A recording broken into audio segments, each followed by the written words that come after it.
Today we celebrate two holy days in the church. The first holy day is the feast of the presentation of Jesus in the temple, which we just read about. The second holy day is Saint Phil of Punxsutawney.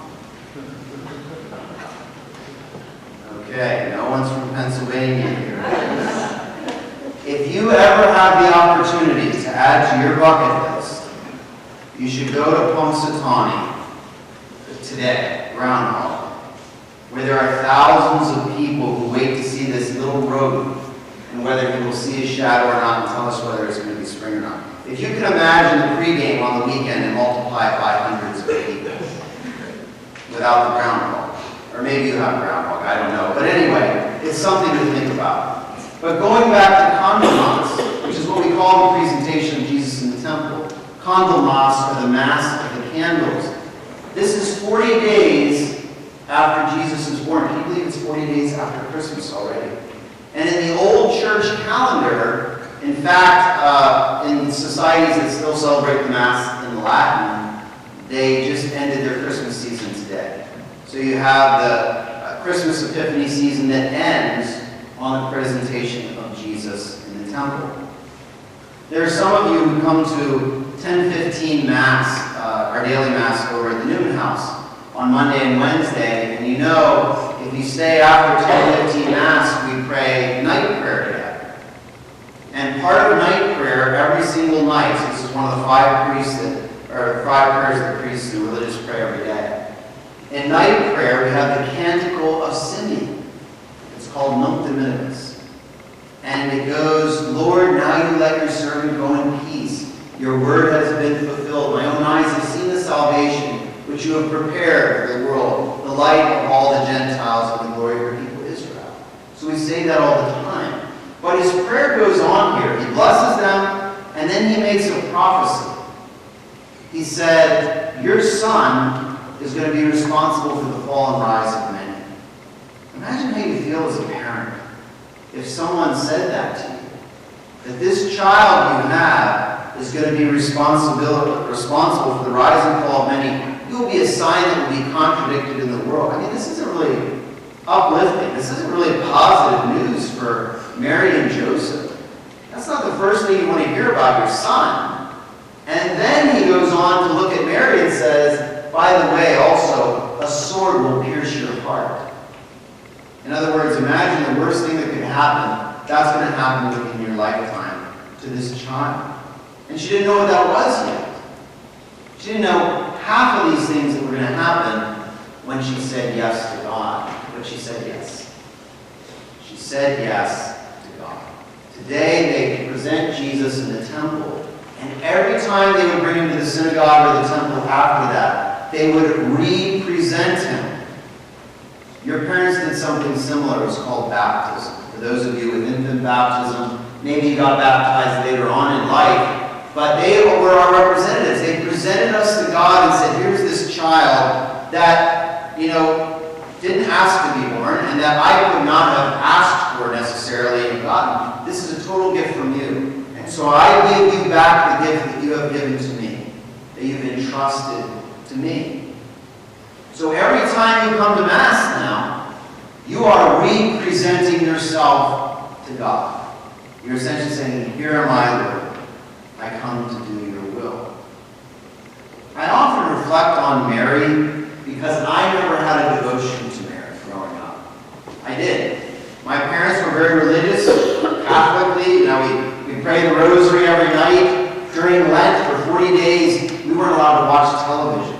Like there was almost a mutiny within our household because of that. But we prayed the rosary together, and I never had a connection to the Blessed Mother.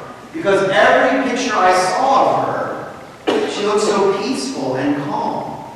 She looked a little older, too. She wasn't a teenager as often, it seems she was at the time. She doesn't look like she got anxious, and as a teenager, there were times when I was anxious.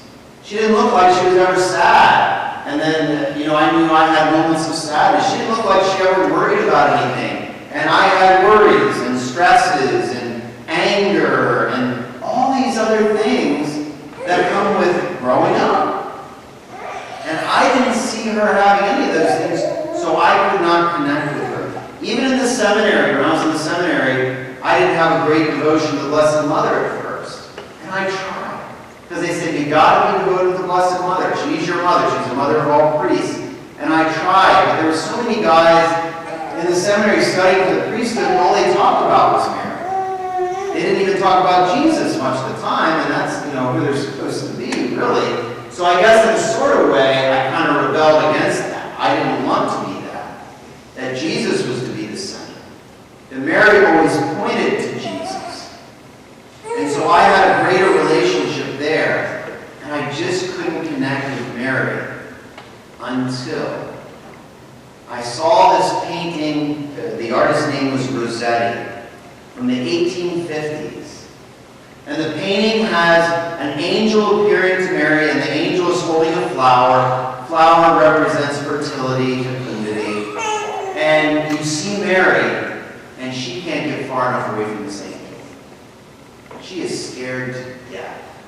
And she looks unsure, and she looks anxious, and she looks worried and nervous. All those emotions that would be appropriate for a girl her age. And I thought, that's the Mary I can relate to. And it's not that Mary changed. It's that my perception of her changed. And Mary always points to the Son. So if I had such a great relationship with Christ, why would I not want to have a relationship with his mother? And now I can relate. I mean, you think about it. Mary, if she was in her teens or her early 20s or what have you, she did experience stress. She was in occupied territory by the Romans. And you think about, Roman soldiers or whoever would make their way through these little villages, and they'd be gawking at these young girls, probably taking advantage of them, or, trafficking, any number of things. So she could understand what we deal with even in our own time. That we know that she was sad at times. I mean, you see the statue of Pietà up. We know that, she could have been frustrated or even angry. I mean, when they find Jesus in the temple after 3 days, he's there, preaching and teaching, and she all but throttles him and says, "Where were you?" She was worried.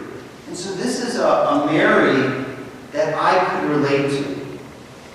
One that always points to the Son. As we celebrate the presentation of Jesus in the temple, we bless the candles because he is the light of the world. And we could fill this chapel full of candles lit from one flame, and the original flame would never get smaller. It's infinite. It's constantly given. So we are called to take that light beyond the doors to this chapel and to give it freely. But we can only do that if we're invested in the Son. We can only do that if we try to form that relationship with the Blessed Mother, who is us. She's human like us. Sometimes we have a problem relating with Jesus because Jesus is God. Mary's one of us. And she's been through similar struggles. And she wants us to draw us closer to her Son. There's a story that comes out of the turn of the century. And this very rich man, he had mansions, he had property, he had plenty of money, art, resources, everything you could ask for. And he had one son. And when his son came of age, he decided he wanted to go fight to defend our country. And as he was abroad fighting to defend our country, he died. The only son of this very rich man. And eventually, the rich man died as well, leaving only the staff of his mansion and all these possessions behind. In his will, he said that all my possessions were to be auctioned off at one auction. So you can imagine all the celebrities and, everyone who came to get some part of this auction, of this guy's rich store of resources. And so the day of the auction arrived, the auctioneer gets up and says, the first thing we're auctioning is a painting. And everyone got really excited because he was an art collector. But the painting the auctioneer was talking about was this beautiful large portrait the father had painted of his son. He kept this portrait of his son that was done before he had died over the mantle. And it was really a place of honor, especially after his son passed, that he would often gaze at this portrait. So that was the first item on the block. And the people started shouting and said, come on, where's the good stuff? We don't want this painting of his son. Where's the stuff that we came to see? The auctioneer says, $1,000 for the painting. And nobody wanted to buy it. Again, they start shouting out, come on, where's the stuff that we've come to bid on? Well, he goes down to 500. No one will bid. 300. 100. He gets down to $50. And the butler raises his hand and he said, I will buy the painting for $50. Because he loved the son as well. Going once, going twice, sold. And then the auctioneer closed his box and said, thank you everyone for coming today. The auction is over.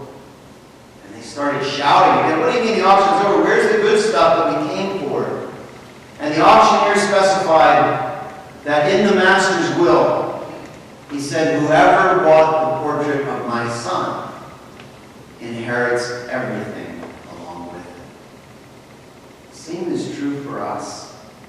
If we invest the gifts that we've had, gifts that we didn't necessarily ask for, that the Lord has entrusted to us, if we invest those gifts in the Son, then ultimately we receive everything else